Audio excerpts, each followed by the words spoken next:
Subscribe कीजिए आपके अपने YouTube channel education for CBSE को और बेल आइकन को दबाइए ऐसे ही वीडियोस देखने के लिए। हेलो प्यारे बच्चों, आज के स्टूडेंट बात करने वाले चैप्टर नंबर 6 के बारे में, जिसका नाम है understanding our criminal justice system. यानी कि जो हमारा मान लीजिए कोई व्यक्ति जो गलत काम करता है तो उसका क्या होता है, किस तरह उसको सजा मिलती है।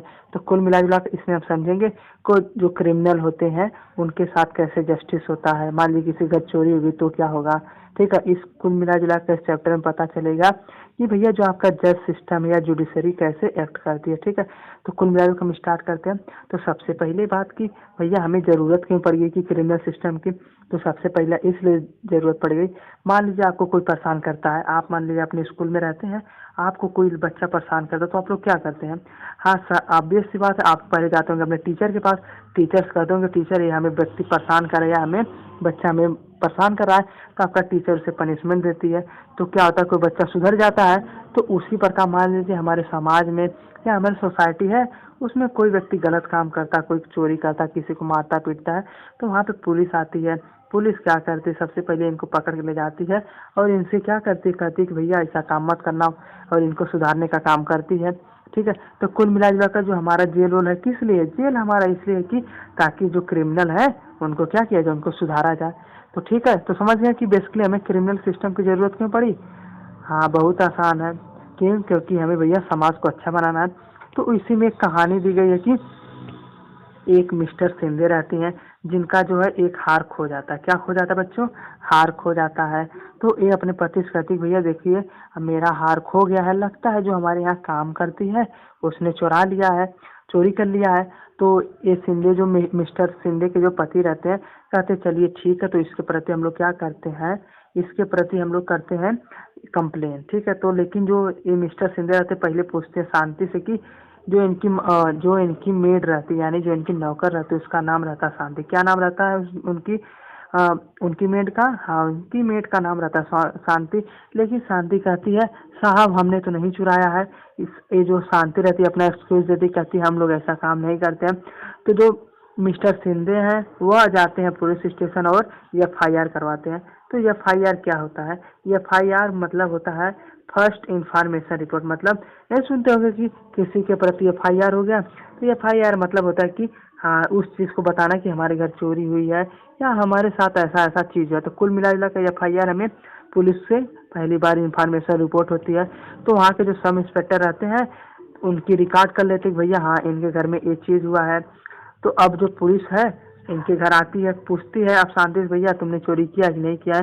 तो शांति कहती है कि भैया हमने चोरी नहीं किया है। लेकिन जो वहाँ मिस्टर सिंधे रहते हैं कि कहती हैं कि भैया देखिए चोरी इसलिए किया क्योंकि मैंने इनके बैग से 10,000 रुपये पाए हैं।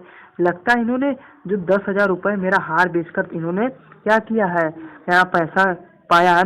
लेकिन जो शांति का भाई रहता है कहता है नहीं साहब हमने चोरी नहीं किया है, हम दोनों मिलकर जुटा रहे हैं पैसा ताकि हम अपने गांव भेज सकें। तो कुल मिला जुलाकर किसको अरेस्ट कर लिया जाता है, शांति को अरेस्ट कर लिया जाता है।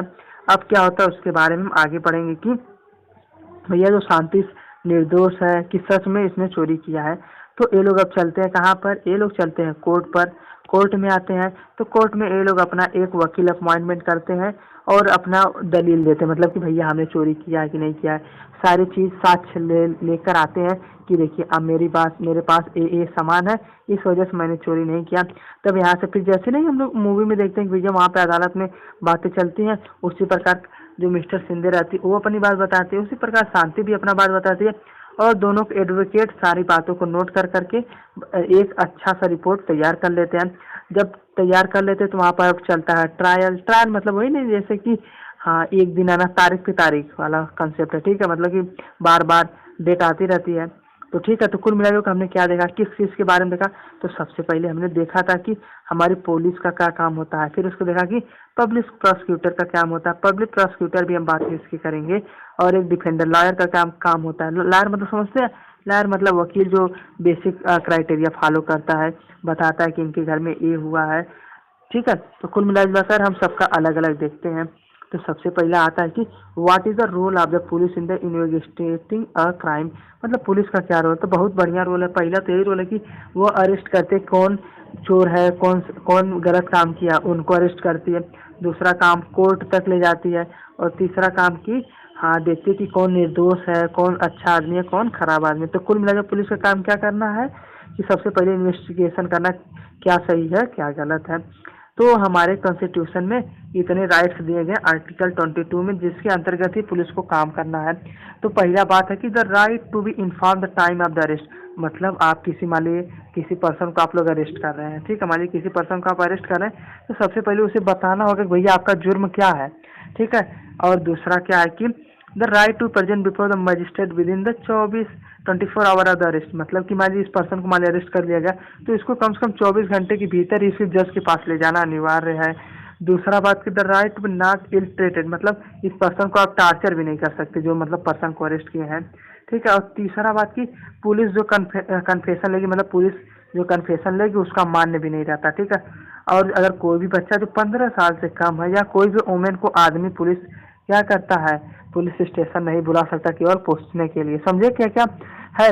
देखिए एक बार मैं फिर से समराइज कर देता हूँ कि हमारा जो आर्टिकल 22 है क्या कहता है कि कोई भी पर्सन को अरेस्ट नहीं किया जा सकता, और अगर अरेस्ट कर रहे हैं तो उसे पहले इन्फॉर्म किया जाए भैया आपकी गलती क्या है।